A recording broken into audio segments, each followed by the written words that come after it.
My name is Dr. Lenahen. I'm with Heart and Paw, and this is our friend Fido who will be helping us in this demonstration today.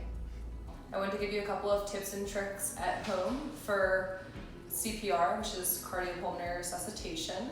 So God forbid if anything were to happen to your pet at home, these are some good pointers on how to administer CPR, which will help increase your pet's chance of survival before you can get to a veterinarian. One thing to remember is if you have anything around your neck, you want to take it off prior to administering CPR on your pet. The first thing that you want to do is to check for responsiveness.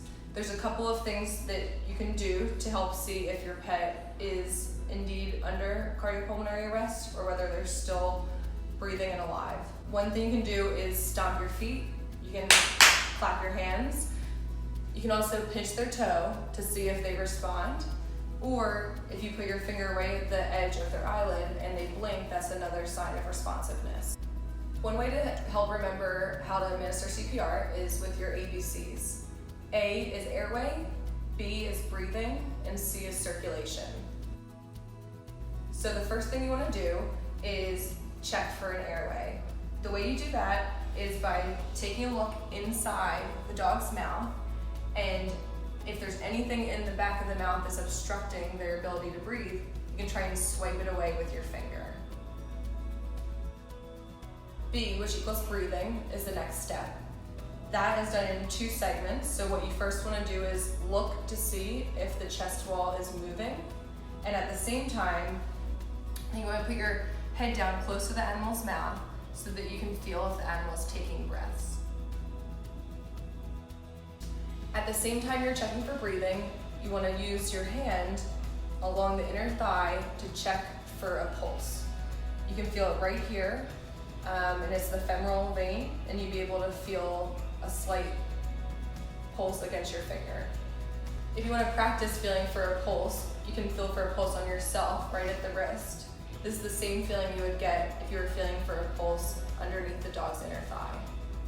If you don't see that the dog is breathing and you can't feel a pulse within 10 to 15 seconds, that's when you want to start your chest compressions.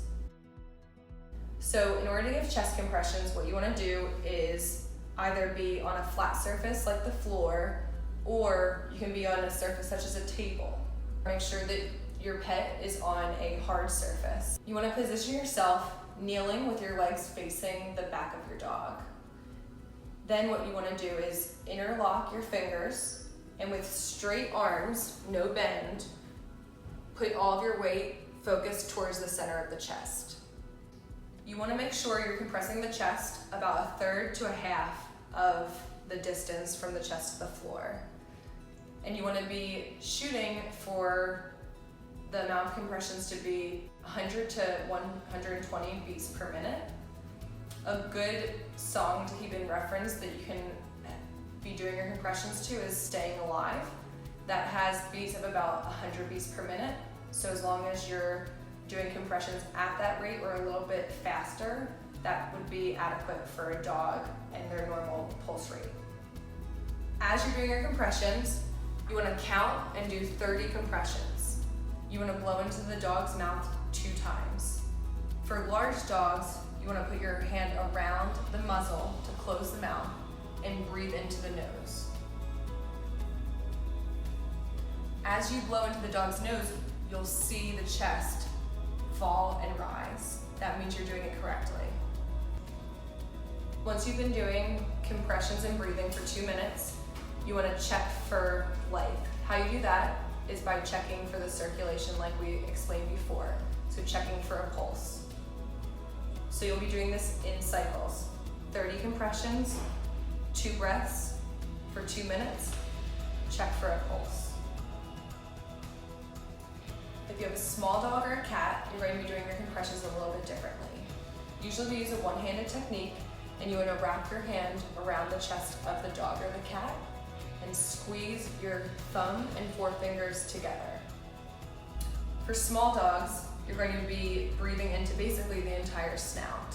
Same concept, 30 compressions, 2 breaths, and you're doing this in cycles. If you have a bulldog or a French bulldog, you're also going to be doing compressions a little bit differently as well. For those breeds, you want to actually put the dog on their back, their head facing you. You want to interlock your fingers just the same as I showed, arms straight, and compress down towards the chest. So to recap, when you're performing CPR on your pet, you want to check for responsiveness. You want to remember your ABCs, airway, breathing, and circulation. You'll do your compressions and your breathing in cycles of 2 minutes, checking for pulses after every 2 minutes. And then hopefully, if this were to ever happen to you, you'll be able to bring your pet to the veterinarian and we'll be able to save their life. I just wanted to say thank you to Fido and thank you for watching this demo on giving your pet CPR at home.